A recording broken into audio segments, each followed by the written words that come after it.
Music, okay.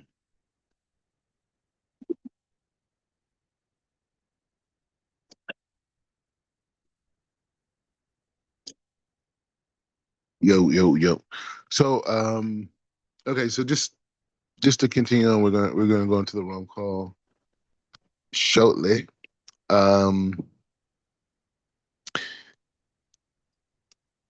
and the point that I just wanted to just kind of like focus on one point is saying that, and again, I'm talking about the community that I come from, my parents come from, and there's been a lot of like leaders that have had like very like revolutionary, very holy, dynamics of wanting to bring people together, to bring justice, to bring equality, these types of things. And the point that I want to make is that the reason why those movements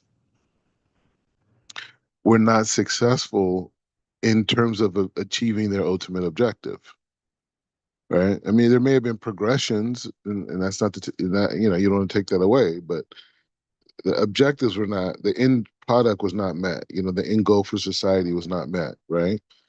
And I'm saying the reason why those mechanisms didn't work is because they were working off the premise of the people that were ultimately seeking to um, oppress them. Meaning that, like, I went to, like, say, a person went to college and they learned about social justice, or how to. They got this book, Pedagogy of the Oppressed. How to like go against powers and people who are impoverished, and fighting against speaking truth to power. You learn about these sentiments. You learn different philosophical thinkers, and you say like, okay, well, hey, this is what we need to do. You know, we need to create like a revolution. We need to fight against power. We need to protest, right? We need to resist, all these types of things, right? Because that's what you were taught. Now, where'd you learn that at a university? Yeah, but the professor who was teaching was really cool, and they were like against the system, and they empathized, so why would I not believe them? So the system of change that you're using is coming from an institution that was designed by the people that you said are against you. So you believe that you're going to be educated through that, or you're going to be able to cut and paste. I'm going to take a little bit from here and over there, and I'm going to do my thing. You can't do it, not from a Jewish perspective, right? Now, maybe, from a black perspective, once you agree that you're black, then okay, then you walk into a mechanism. But me working on the frame as a Jew and working as, you know, Israel, right? I'm looking at it like it doesn't even make any sense for me to even participate in that. Like once I participate, once I say, "Oh, I'm black," once I say that, right? Then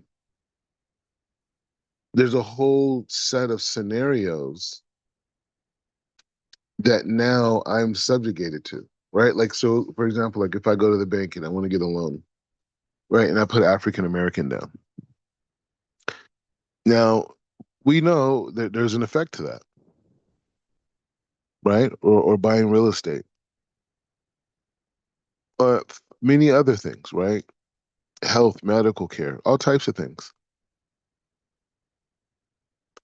But I accept it because that's what they said that I am. So I'm now subjected to this class system that has been designed before I was even born. Before I was even born, this whole thing was already designed. I'm just like growing into it, right? So I'm growing into it, and I'm coming into it, and it says like, oh, okay, well, um, you growing into it, um,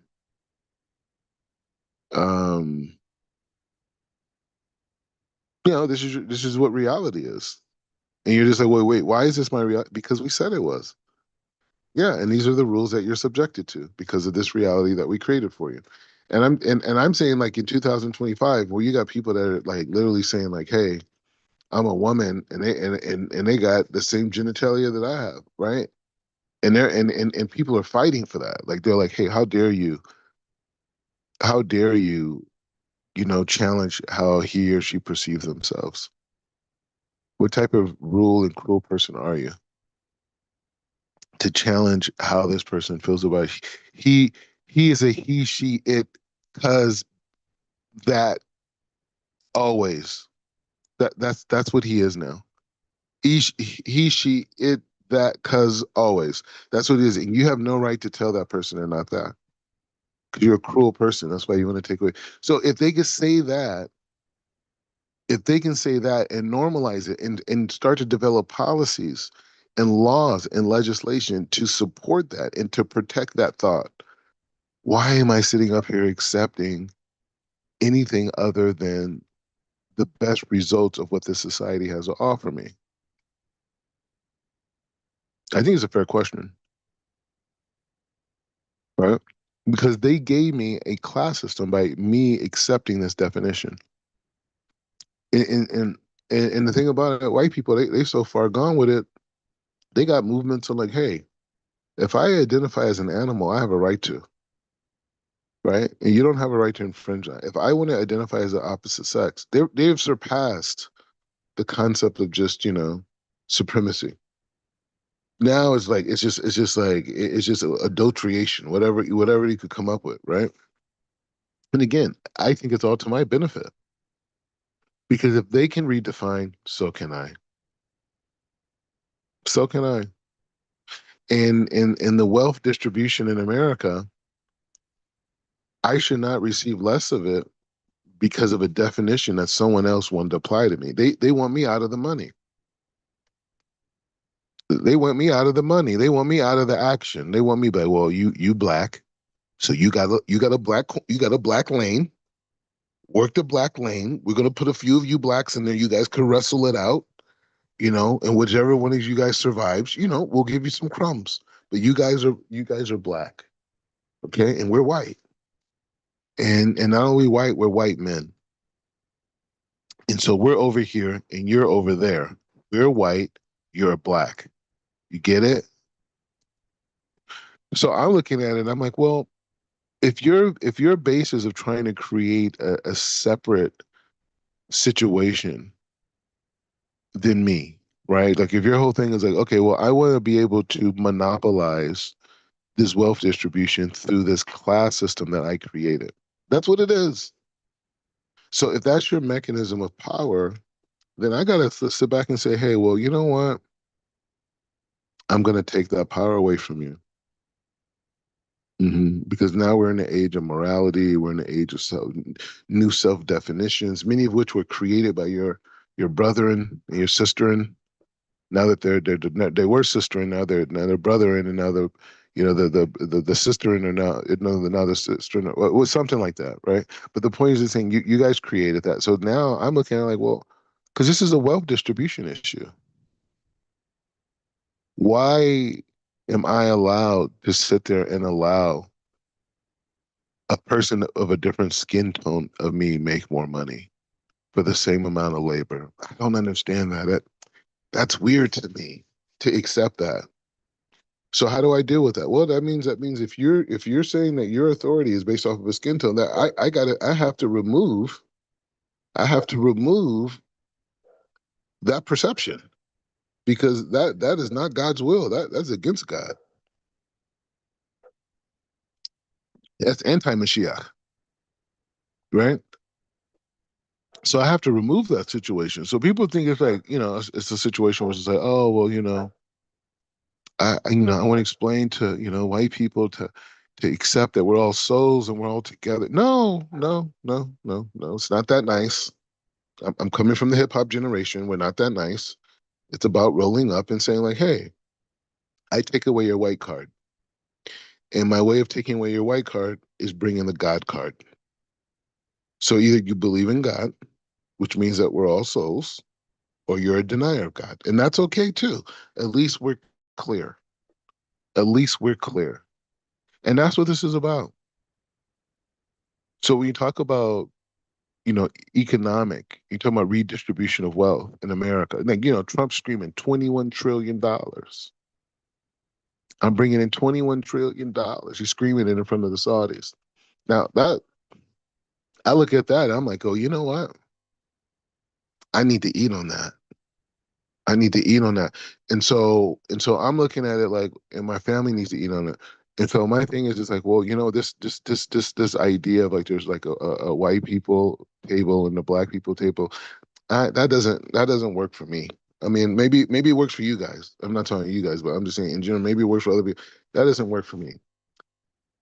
I'm not holding there. I am not holding there. So I'm going to create a movement, okay? And that movement is going to deracialize everything because that's the power that I have. I don't like your rules. I'm changing them. That's where this conversation is at. And you don't have to, you don't have to, you don't have to. It's not like negative, but it's just saying it's not right. It's wicked, and it has to be dismantled. So the conversation is now with the general public. Do we want to continue to live in a reality where we don't acknowledge our souls, where we all suffer? Okay.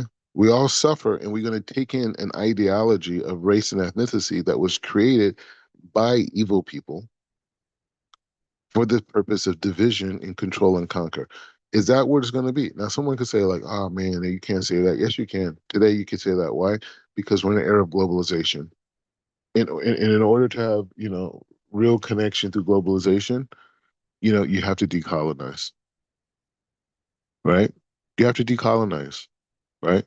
And part of decolonizing is going back to the original self, the original human being. What is the original human being? The soul. And what is inside the soul? The parsufing. Now, one of the things I'm meditating on a lot, and you guys could think about this as well, I'm focused on what are these inner lights that are inside of me? Like what do they represent? Like the inner lights that are in me. I'm talking about me myself. I'm meditating and thinking about these lights.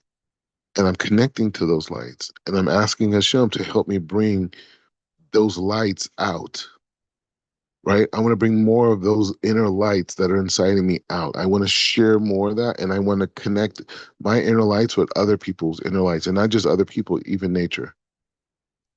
That is our work. That is the work. I have tefillah, I have tefillin, I have mezuzot, I have limud Torah, I have Shabbat, I have, sudot, I have kiddush, I have all these things. All those things are there to get you to a place where you can overcome your trauma. I just had a conversation, I had a meeting this morning before our class was a little bit later. In the class that I gave earlier was dealing with trauma, right? And looking at it in an objective way, right? Because I'm looking at the experiences of my parents and my parents' parents and that in what they went through and the trauma that they went through and the ideas that were subjected on them and all this going through like a lack of knowledge of self and in many ways even God, right? And so like I'm an inheritor of those things. So yes, I've got a proper bris milah. Yes, I'm have a covenant with Hashem. I'm Israel. I get that. Very nice. Congratulations, right? But I need to now work on that trauma that comes from my ancestry, that came from people that were enslaved, people that were in segregation, people who are under a genocidal attack in America right now as I speak. As I speak, there's a genocidal attack against people, African Americans, right now. That is not exaggeration. That's not conspiracy theory. That's genocide right now through economics, genocide through policy, genocide through nutrition. It's endless, right? Healthcare, the whole thing. So that's a real thing, right? And that's coming from hundreds of years of being harassed and all these things that they complain about in Gaza. We've been dealing with this for hundreds of years. right? And not like they're saying, right? They picked up arms and they're fighting. They got territory, land. We're not even dealing with that. We're just doing harassment. We're dealing with torture for no reason. We never came over and claimed any ownership of anything. They say, hey man, we're gonna torture y'all. We're gonna brutalize y'all. Period. You know, it was like, yeah, so like that's really makeup. So now that I'm in a place, now that I'm in Eretz Israel, like I'm just like in this place. Now I'm like, well, let me think about some of the things that I inherited that make up who I am today, right? Good and bad. Good and bad. And when I say bad, not bad as in it's bad, but bad in terms of it may be an aspect that disconnects me, right? It may be that aspect that disconnects me. It may be an aspect that disconnects me, right?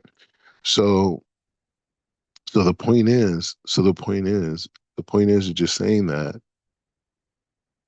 we have to deal with our historical trauma through the mitzvot, through the Torah. That's the nusach, is to uproot these perceptions of shame and embarrassment and fear and paranoia and anxiety. Bro, there's an anxiety being a black person in America and hearing a sirens. It's real. I experienced it. Just normal, like not that there's a siren after me or anything. It's just you hear a siren, you tense up, bro. You you could get falsely identified and shot, killed, going home. You're outstanding citizen. You're a congressional representative. You know what I'm saying? I'm just saying these things happen, right? So the point is just saying that. The point is just saying that. Um, the point is just saying that this is the point of the Torah. This is the point of the halacha, to bring light into our neshama, so we have the power and the clarity to uproot things that have happened in our life, our parents' life, and grandparents, and everything. That's what Abraham was able to do. He was able to uproot the Avodah Zarah. Everything that his father Tarak did in terms of how he was raised, he reversed it. And not only that, he brought him to the truth as well. Right? And after his father passed away, he continued on to elevate his soul through his work. Could you imagine how elevated Tarak's soul is? His son was Abraham. You think one idol he sold mattered after the mitzvot that Abraham left in this world to Yitzhak, Yaakov, Shvatim, Bnei Israel, Mount Sinai, Torah. Could you imagine where Tarak's soul is because of his descendants? So anyway, it's just a very important thing, because this is what separates, this is where greatness comes in, right? When you look back, you look at our history, you look at everything that we have, and we apply the Torah. It doesn't matter the language and how I'm saying it per se, right? Because my language is North American. That's where I'm from, right? I have adopted the what we would say the white man's tongue, right? And that's okay. There's nothing wrong with that. But I understand that because I am amalgamation of many different things. I'm not just African. I'm also from white America, white American, British, European is inside of me. Unfortunately, a lot of it came through rape on the plantation, right? There's American Indian inside of my lineage. There's Spanish inside of my lineage. I have Caribbean stuff inside my lineage, and they come from different places. So there's different mixtures inside of me. I'm a unique person. This African American idea is like, it's calling me that. It doesn't explain who I am. I'm a blend. I'm a blend of different heritages and different strengths and different lights. So anyways, the point is, just going forward, it's just being able to understand, like, you have to go back into your life and you have to see where the disconnections of Torah were, and how there was a klipa built there, and a certain behavior patterns were created from that klipa, and to be able to uproot it. And then when we understand that, then you understand that the life that you were given was an absolute gift. everything that you were experienced, everything that you were born into, everything that has happened is an absolute gift. Why? Because because without those deficiencies, you wouldn't be able to have a purpose in this lifetime. The purpose in this lifetime is to be able to experience the deficiencies and see Hashem. So that, with that being said, it's a perfect intro into this chapter. Okay.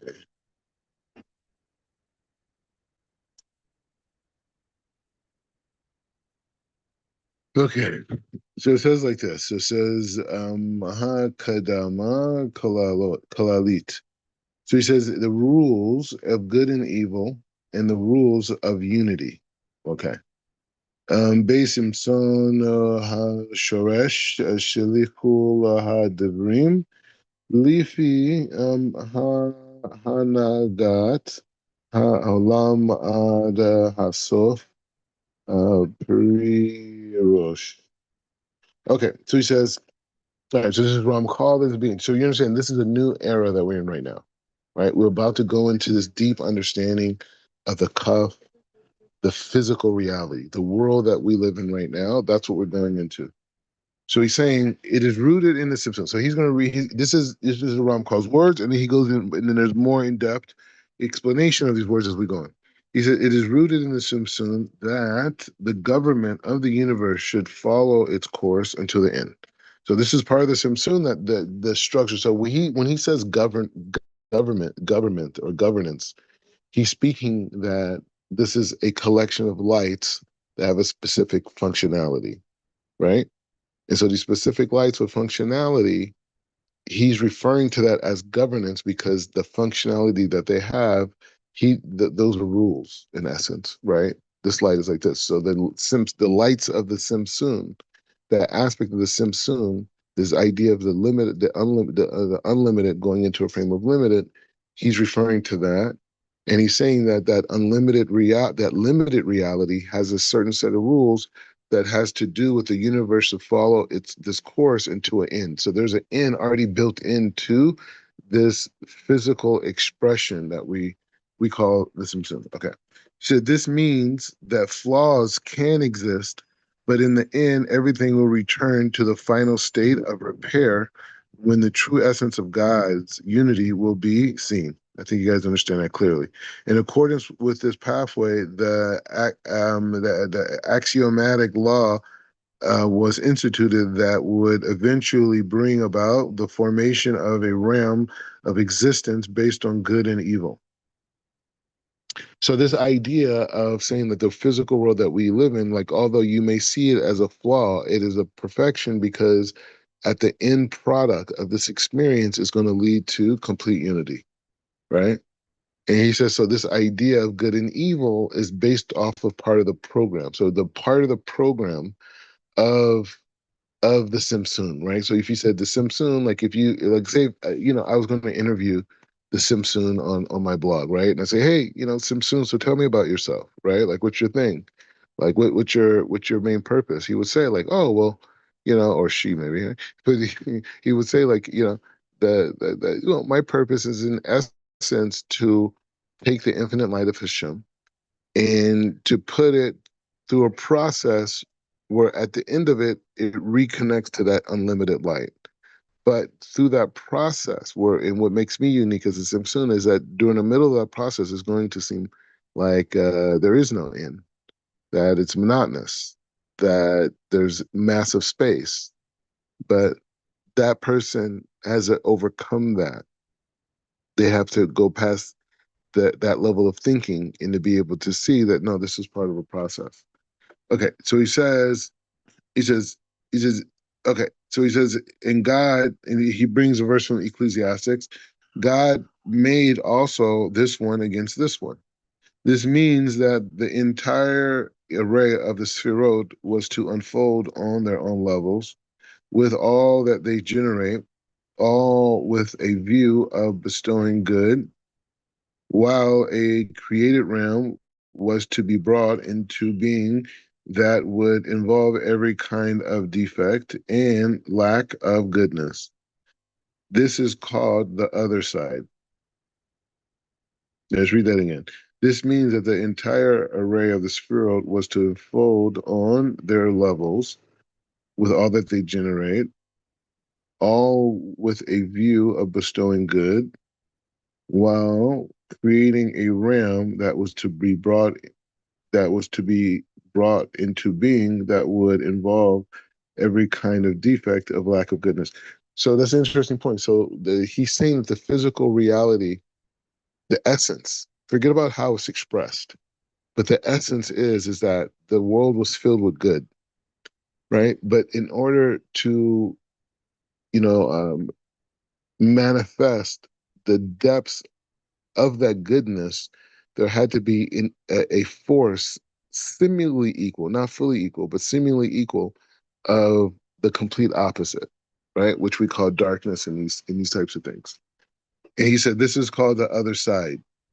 He said the intention is that the power to bestow good should gain sway until every flaw returns to the state of repair, and then the true essence of God's unity will be known.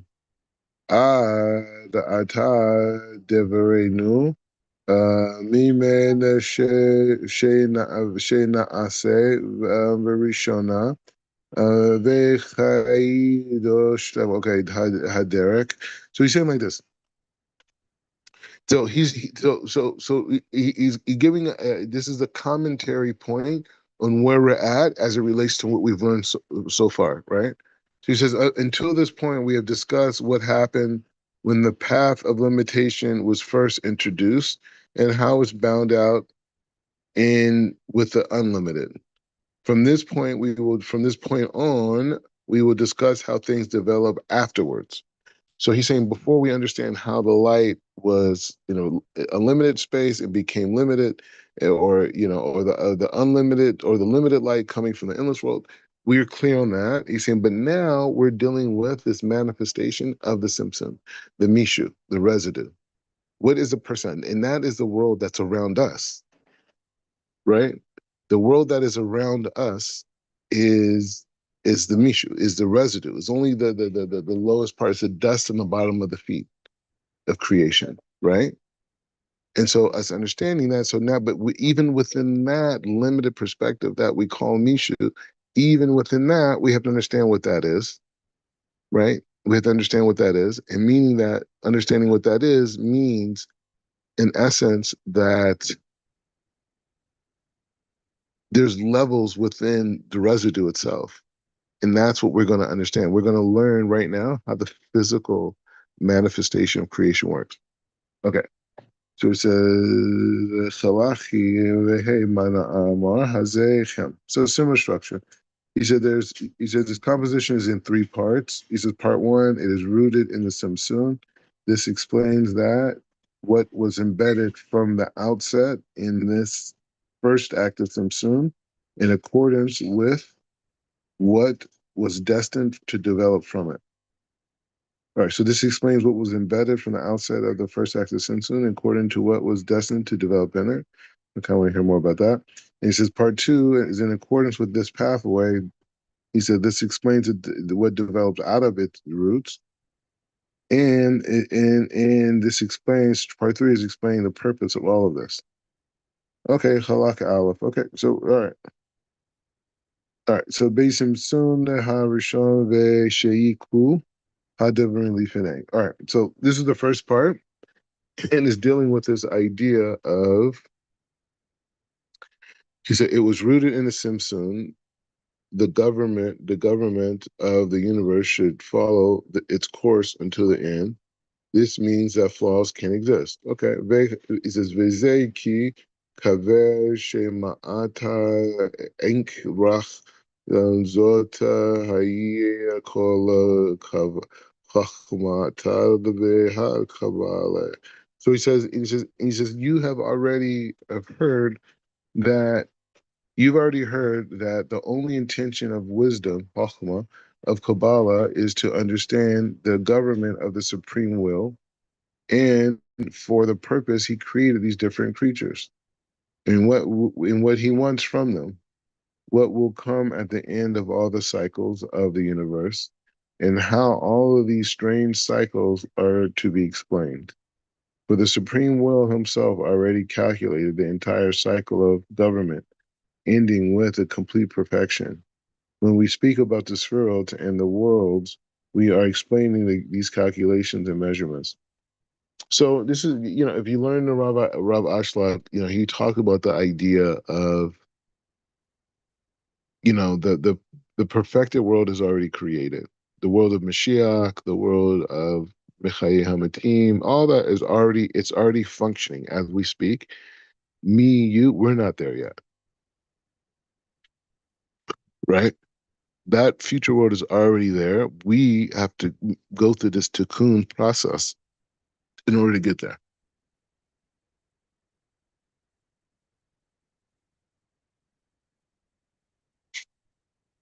He said these calculated measurements constitute the pathway of boundaries and limits, which, as already explained, was succumb with the Ein Sof. Afterwards, it came forth in the form of the residue in this place, the act of limitation which made it possible for independent creatures to exist.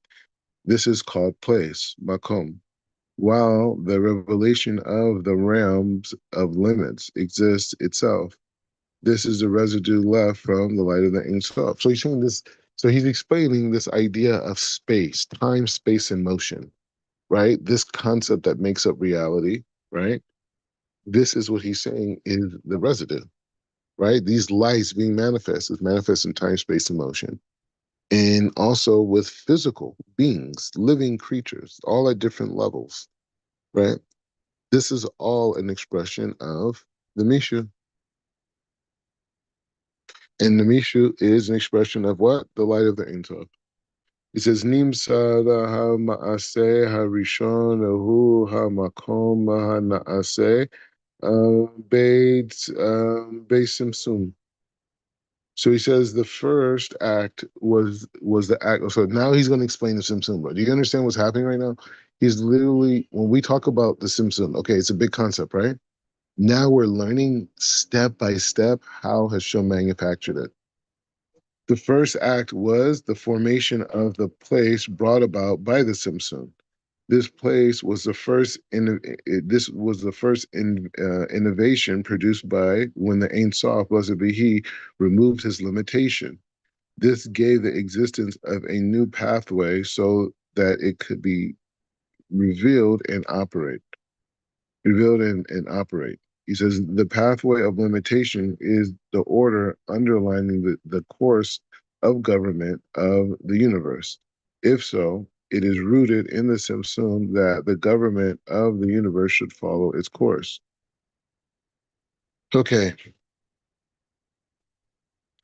so he's going over the steps. So the first step is the endless light of the Ein Sof, removing itself from these particular vessels. And those vessels it removes its endless light from became limited. And that limited created a new collective way, a new collective reality, right? And this limited way that was a new collective reality became known as the Simsum. And so now that that reality is created and that separation has occurred, right? We're going to understand what this means, right? Because what is the intelligence of why this light even did this? Why did the endless? Not that we're trying to figure out why the endless world removed this light, but rather now that it did it, what is the personality and the purpose and the structure of these new revealed limited lights? So he says like this. He says, Shani. She said there are two things that we must know here. He says, Moshe HaMakom Asma Shehu Shoresh Letachatonim. So he says, the first one is this. So he's saying to understand this idea, there's two concepts we have to embrace. The first concept is, as much as the place is the root of the lower creation, we must understand what is the root of the place itself. Let me explain. We cannot say that because the Ein Sof, blessed be He, created the universe in its present in order. This is what he is able to create, and he cannot have done it any other way.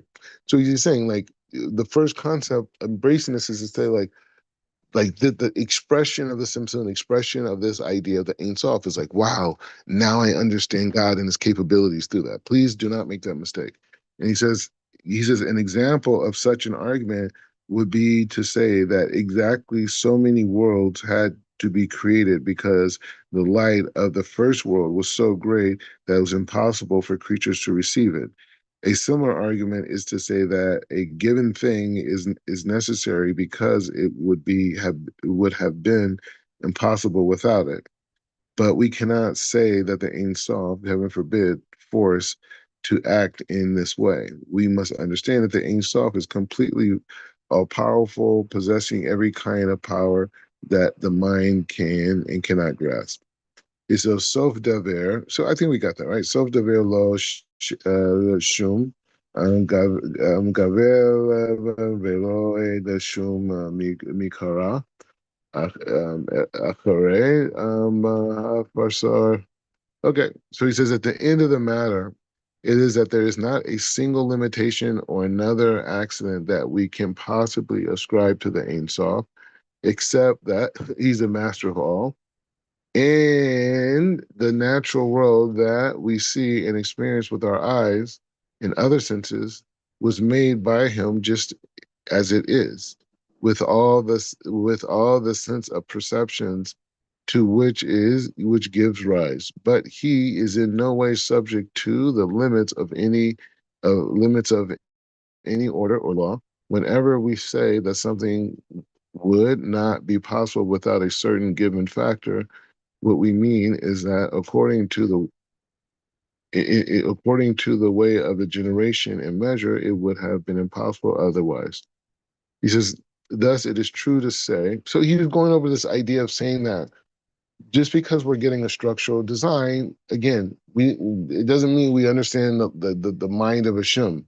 We have an idea, an understanding of the structure, not its totality, but somewhat of the structure and how aspects of it manifest that are relevant to us. He says, thus it's true to say that the way of the generation is measured made it is impossible to bring forth the lower worlds directly from Adam Kadmon. For example, in order for them to receive this light, for according to the way we understand the nature of great measure, it is not impossible for a lowly creature to receive light of the supreme Keter. But all of this is after we know that the Ein Sof wanted to a graded measure. So he's saying, like, the lowest, like we look at a piece of dirt, right? Soil, right? Like small soil. It's receiving the same life force that we are from the same endless source. And that's why it exists. It's just a different potency, a different level of revealment through the Kav, right? He says, he says, for example, in order for them to receive this light, for according to the way we understand nature,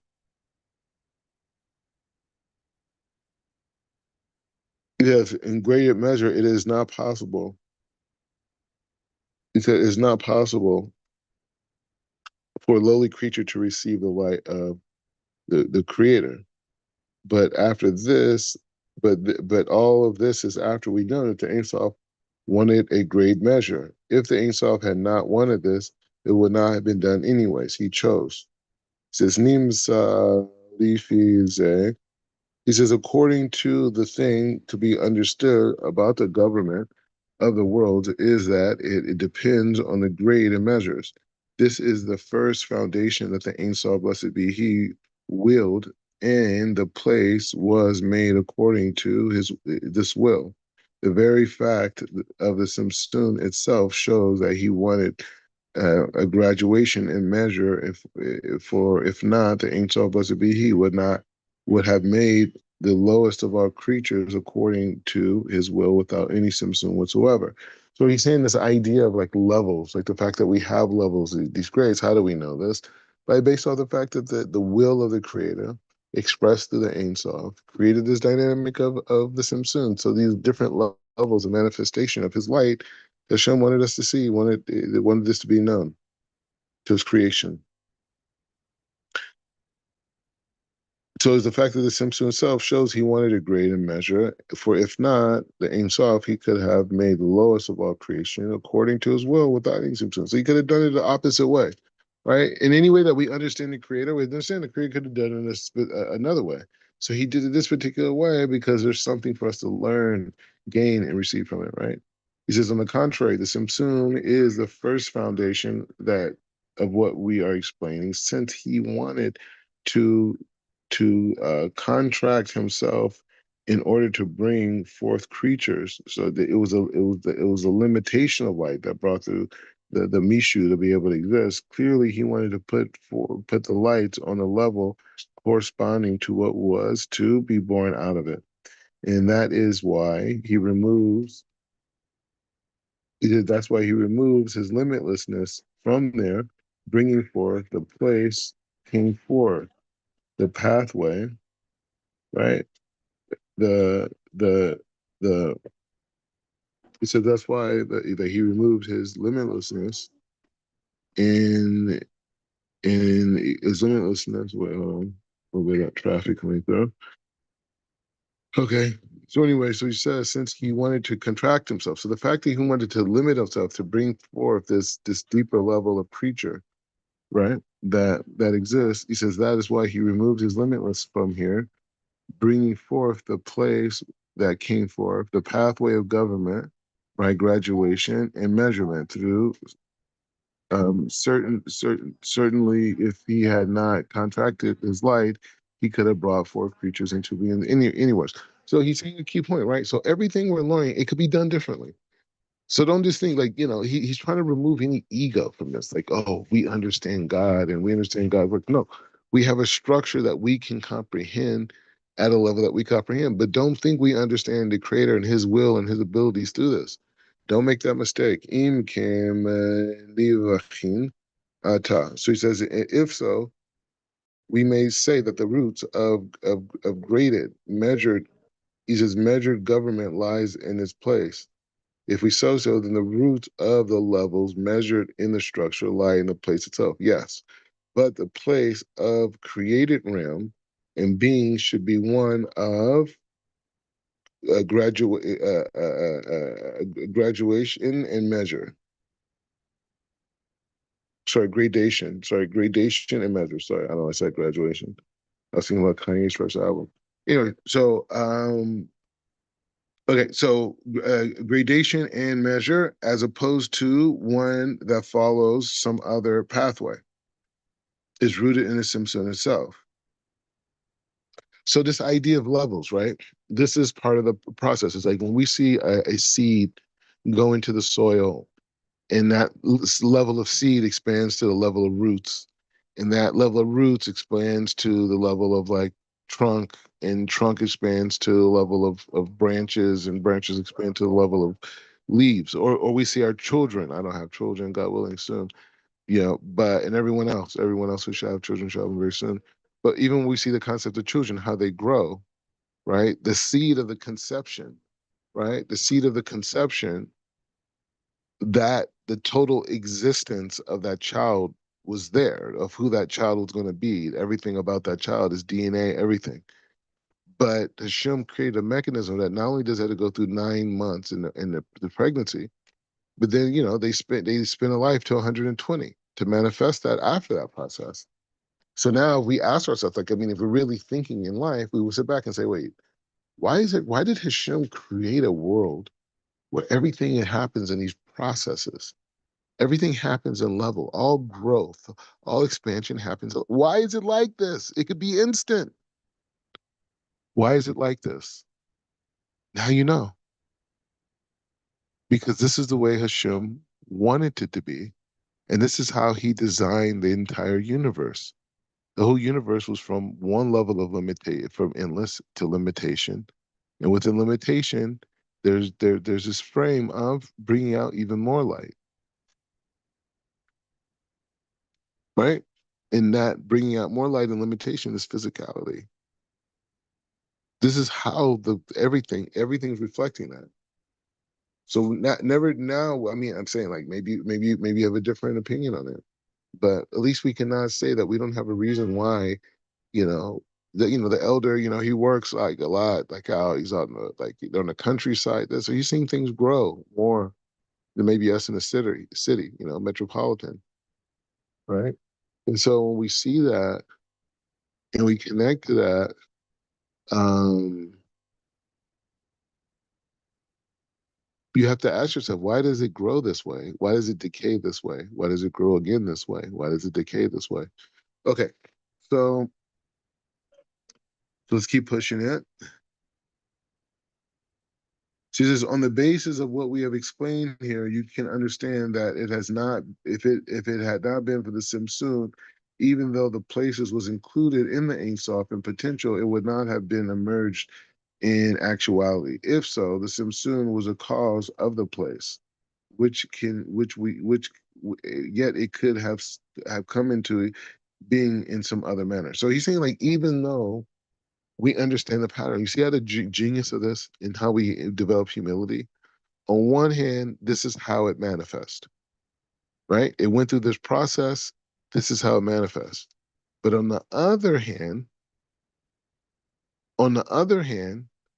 we say, hey, you know what? On the other hand,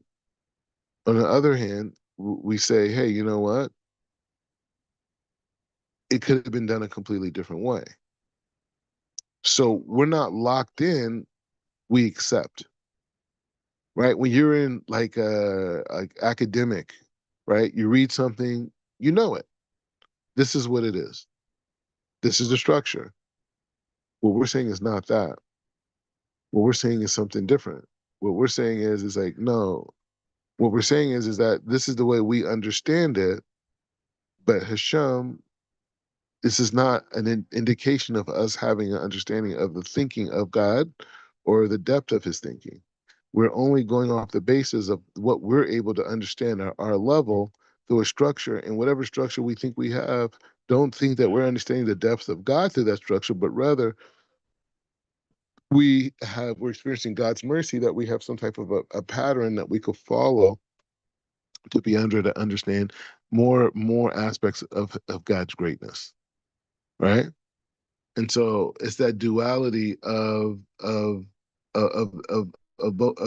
of these things, right? So it could have been done in different manner. So it says, he di'an an ashanai nam shiket mimaha rishona.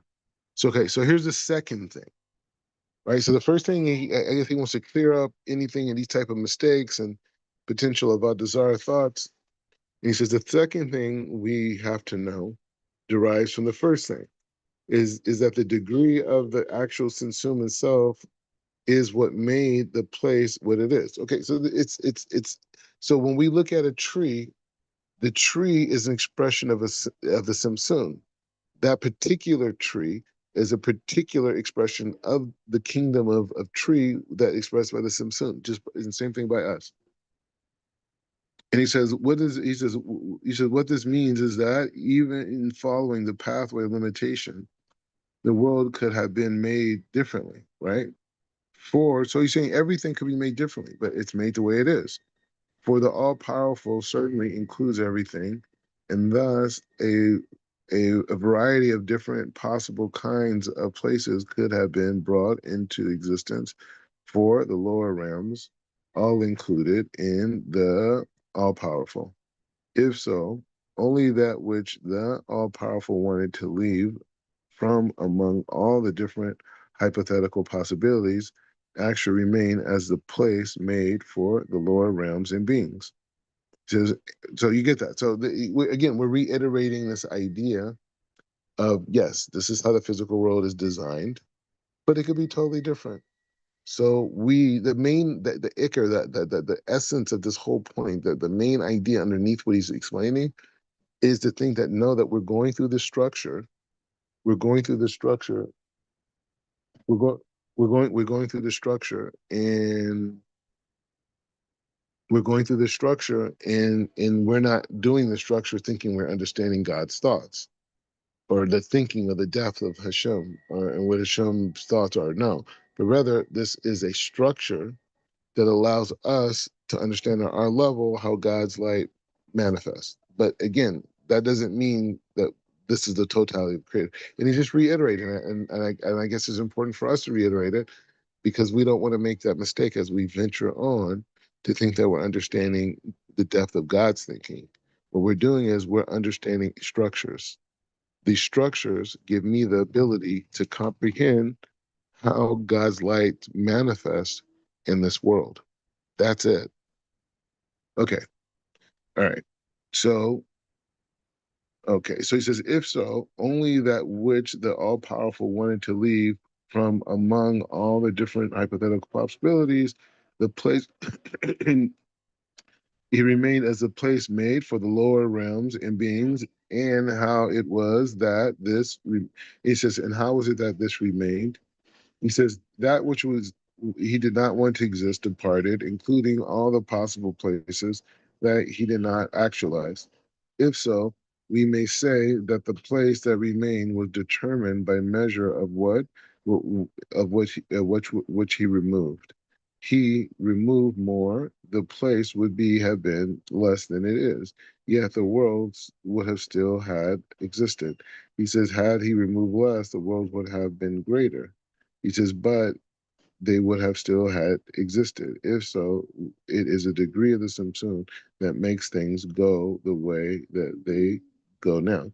Now, that's a very interesting, very deep point, right? Because what he's saying in essence is that the Simpson itself has rules, right? And we know, based off of the earlier teachings of Ramchal, that the bases of the Simpson are the Hebrew letters that could come through the endless world, and those Hebrew letters form into names, and those names form into what we call the Torah in the heavens.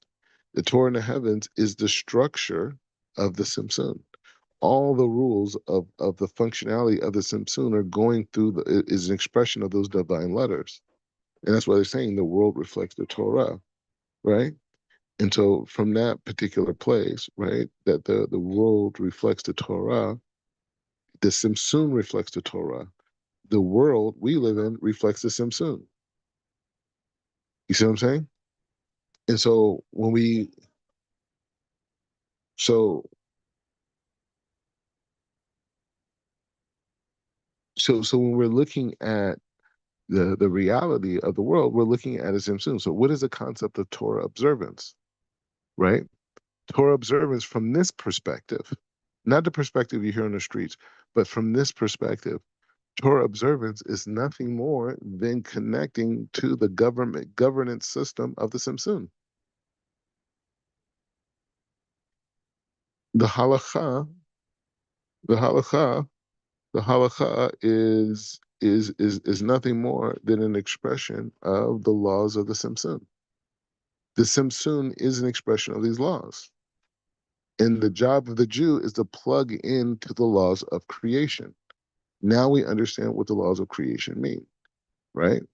This creative realm of limitation that we're living underneath, this world of the Mishu, right? The world that has to have good and evil. I have to have halakha and I have to have impurity.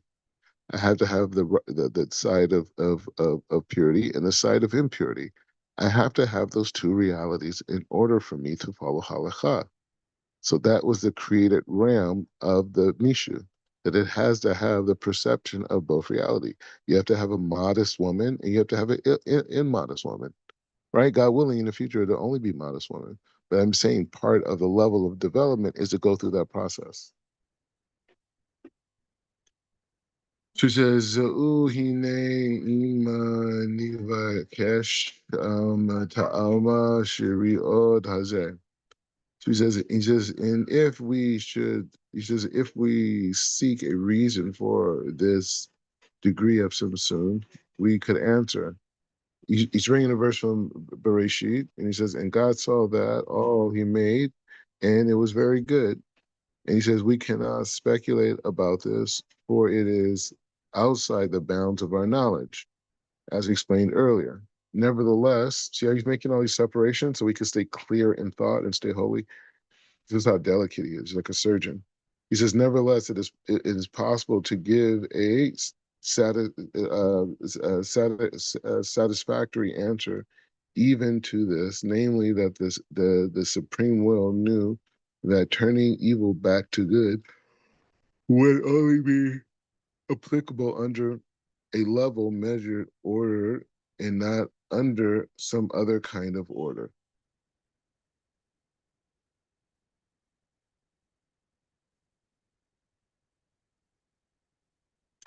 So he's saying that the structure of the universe is ultimately that evil will be led back to good, right? That's the point. Like even the deficiencies we see in reality will ultimately lead back to good.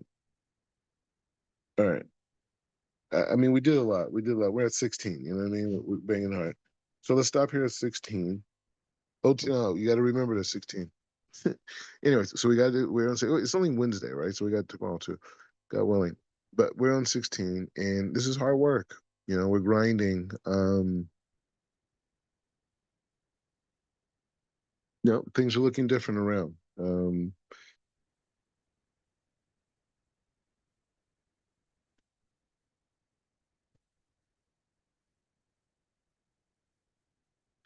Anyways, so yeah, it was a lot. It was hard work on this. Hard work on this. So, Elder, you got any thoughts on this?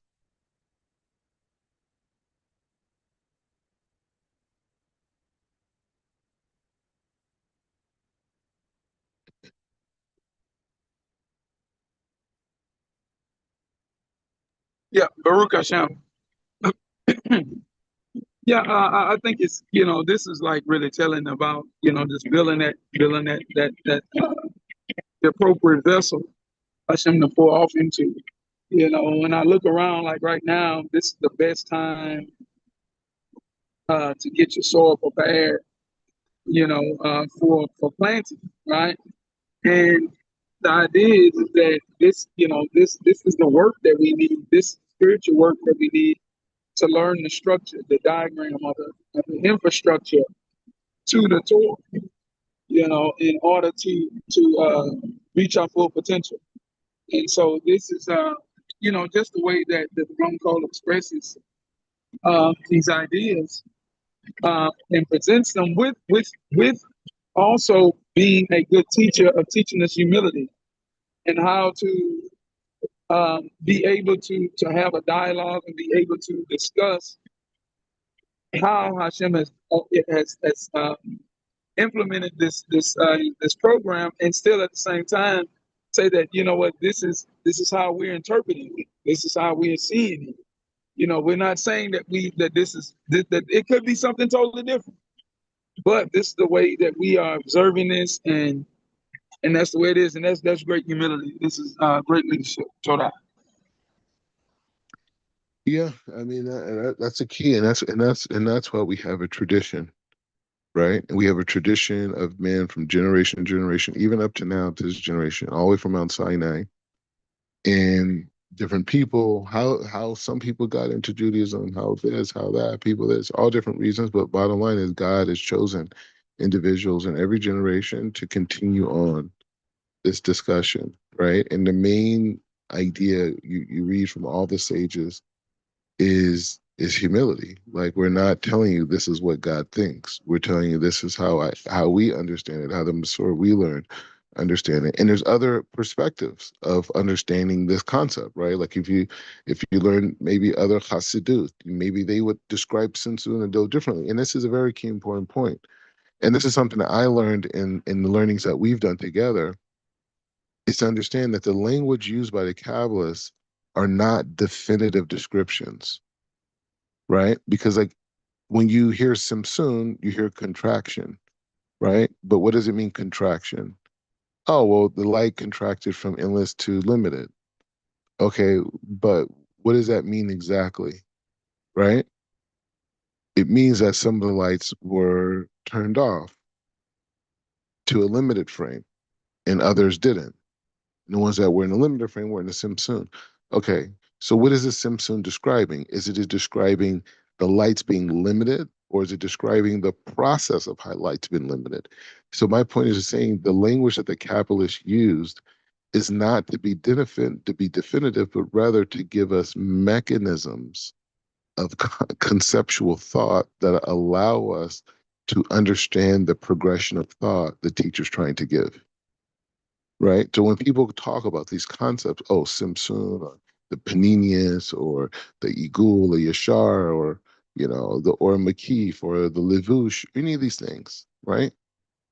These are these are conceptual frameworks to understand how light is being revealed, not a definitive definition as you would have in secular science, if that makes any sense, right? And I think you brought that out, Elder. Also, you have anything on that or anything else, bro? No. Okay. All right. Fair enough. So Odin's in a lot of environments. So anyway, so we're working this thing out.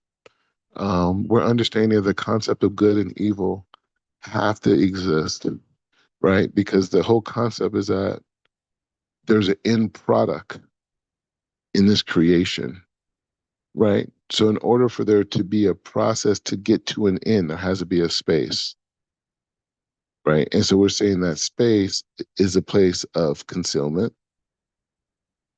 And then there's a place of light that's trying to get to the end to overcome that darkness. Like you see the waves of the ocean, right? The wave goes up, it's trying to encompass everything, right? The good is trying to encompass everything. So it has to overcome this dark, right? And when we say dark, we're not saying dark in the frame of dark, we're saying in frame of light being concealed, which is also holy, right? Anyway, so we're working through that. We're on part 16. Just continue to reflect. And again, we're just challenging what we've been taught reality is. That's it. That's all it is. I went to elementary school, public elementary school, a little bit of private. But what does that mean? It's just my parents paying money. So the point is saying I went to public education and this is what I learned. All these things that, about who I am, this, my history, this, blah, blah. I went to the library, that have a bunch of more books that support those ideas. And I'm saying none of it was true. It wasn't true about any of the people.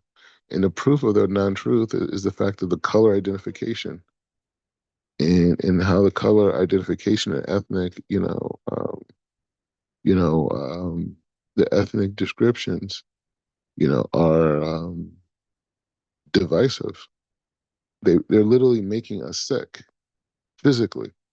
Like when you look at the health problems that come along with uh, hatred of uh, um, isolation, um, of low self-esteem, lack of self-worth, all these things come from the identification system that was created by the secular society. So I call myself black. This person calls themselves white. They call themselves Hispanic. All these things. These are these are created, constructed concepts. And they have physical repercussions to them. When we walk around the world, walk around life, seeing ourselves as the other, seeing ourselves disconnected from other human beings, right? When we experience that, when we have that dynamic, when you see someone different than you and it makes you angry, or you feel threatened, or you become scared because someone's different than you, those are health and psychological ramifications. So it's not just enough of saying like on the level of like justice and morality how ridiculous these identifications are, but even on a pragmatic health level, right? Just seeing people as the other is not a healthy way of living. Baruch Adonai,